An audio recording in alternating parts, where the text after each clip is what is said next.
All right, let's get down to it, everybody. Pretty quiet here at Fox 17 on the north side of Grand Rapids. Winds have toned down pretty dramatically for the majority of us, not all of us, because right along the immediate shoreline, still getting some gusts to 20 to 25, occasionally even 30 miles per hour. So it is quite breezy if you do reside in the western portions of those counties adjacent to Lake Michigan right now. Don't have much in the way of precipitation locally in Grand Rapids. There were a few sprinkles earlier. I encountered those headed out for some food even around 7:30, but not much in the rain gauge locally. A little better batch of showers has cruised across the counties, just a row of counties south of, say, Ottawa, Kent, and over towards Ionia. So we'll get to that radar momentarily. Tuesday bus stop planner. Look at the sunrise time.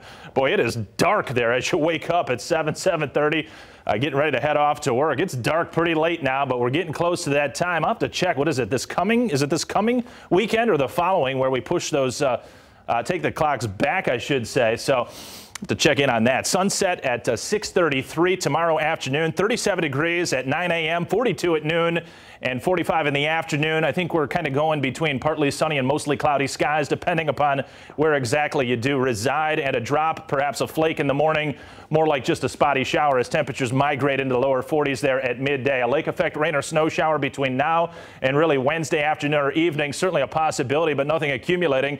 Chilly, but expected temperatures. What do I mean by that? Well, this is what you anticipate in early November, some cooler spells, but that is not necessarily to be the rule. I've got some milder temps building, milder, relatively speaking, for the season. There's a chance we could get back to 60 degrees early next work week. No big storms in sight anywhere. So that means no big snow, but no big rain either.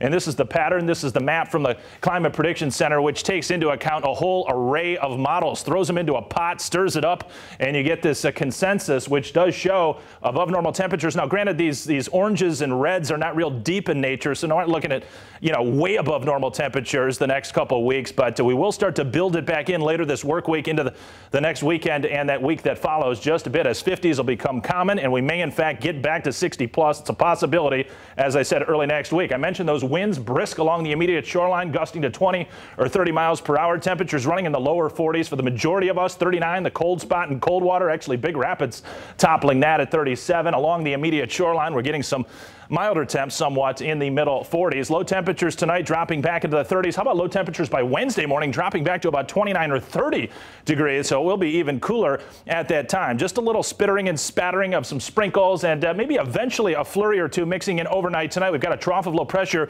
drifting across Lake Michigan as we speak, helping to kick off a few more sprinkles and light showers. This is pretty minor league activity overall, but what's interesting is that we get just cold enough deep into the overnight and through tomorrow morning that there may be a snowflake noticed by some of us. Also, a couple breaks for sun as we go through the day as well, even though there will be a fair amount of clouds there on Tuesday. You go overnight into Wednesday morning, yet another disturbance trickling overhead could produce a few more sprinkles, maybe a flurry. But again, I'm not looking for accumulations here. It's just going to be kind of something to see because it's been a while since we've had any snowflakes in the air, and it's not necessarily that everybody's going to experience that, but a few of us will get it as we go forward. Take a look at these temperatures. They're cool, November-like, even below normal in the short term, but I do want to show you this. On Saturday, we're going to be tracking a pattern that is going to be blowing in some milder air from out in the central plains. You can see those colors on this 850 millibar chart, 5,000 feet off the ground. It's a good proxy level here, folks, this particular level, to determine what we're going to be experiencing at the surface. And there's a lot of warm air out to the west. Some of that tries to come in, as I say, through this